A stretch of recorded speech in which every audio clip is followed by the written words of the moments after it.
Welcome to the Draw My Life of Lyndon B. Johnson. We hope you enjoy the video despite all of its terrible drawings. LBJ was born in Texas, the oldest child of his family. He had 3 sisters and a little brother. As a child, he had a trademark cowboy hat. His family moved to Johnson City, where he went to school. It was named after his ancestors. He was a great public speaker even in high school. On top of public speaking and debate, he played baseball. He graduated at the age of 15. After graduation, he was pressured to go to college. Instead, he moved to California for about a year, doing jobs like being an elevator operator and picking grapes. He then enrolled at what is now called Texas State University. There, he continued in public speaking and debate. He also began new activities, such as editing the school newspaper.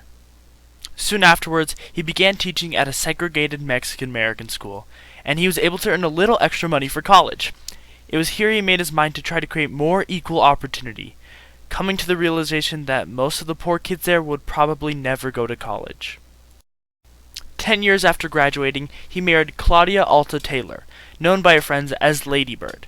They would go on to have 2 daughters named Linda and Lucy. He then became the head of the National Youth Administration for 2 years. There, he was known for being very ambitious and a notoriously tough boss. He would eventually resign so that he could run for Congress. He then soon began his political career as a congressional aide, and his job as a secretary allowed him to learn more about Congress. He was elected as a representative of Texas, running on a New Deal platform. He worked hard to electrify rural areas and promote housing. While in Congress, he was also a lieutenant commander in the U.S. Naval Reserve, called on duty after Pearl Harbor. He went on a high-risk bombing mission and received a Silver Star. His success in the Senate made him a prime Democratic candidate for president. He was actually known for his highly successful courtships of older senators, which was a key part of his success in the Senate. But he would lose to Kennedy for the Democratic nominee in the election of 1960.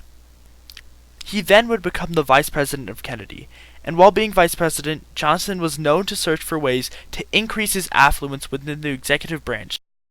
On November 22, 1963, Kennedy was assassinated and LBJ became the 36th president. He quickly used his legislative prowess to pass 2 bills that Kennedy had endorsed but was not able to pass due to his untimely death. These 2 bills were a tax cut and a Civil Rights Act. The Civil Rights Act would eventually become the Civil Rights Act of 1964, one of the landmark acts that Johnson would pass. In 1964, Johnson ran for the presidency and won by the widest popular margin in American history, with more than 15 million votes. During his presidency, he brought his Great Society domestic program to fruition. This program would create landmark legislation, such as Medicare, Medicaid, and the Voting Rights Act. Other accomplishments of the Great Society were passing more than 60 education bills, initiating a fight against poverty, supporting arts and humanities, and promoting urban renewal. Under Johnson, many gains were made in the space program, which he had promoted from the very start. 3 American astronauts would successfully orbit the moon in December 1968, to which Johnson would say, "You've taken all of us, all over the world, into a new era." Another major event was the Vietnam War, which took place during Johnson's presidency. He tried to end the fighting by increasing U.S. troop involvement, but the fighting continued. Controversy and protest over the war continued, which Johnson became the focus of. In March of 1968, Johnson finally began limiting the bombing of North Vietnam so that peace talks could be negotiated. The world was also surprised by his withdrawal as a candidate for re-election so that he could devote his efforts to strike peace in Vietnam.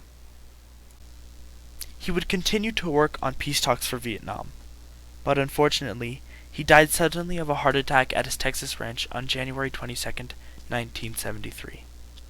The day before he died, he learned that peace was at hand in Vietnam.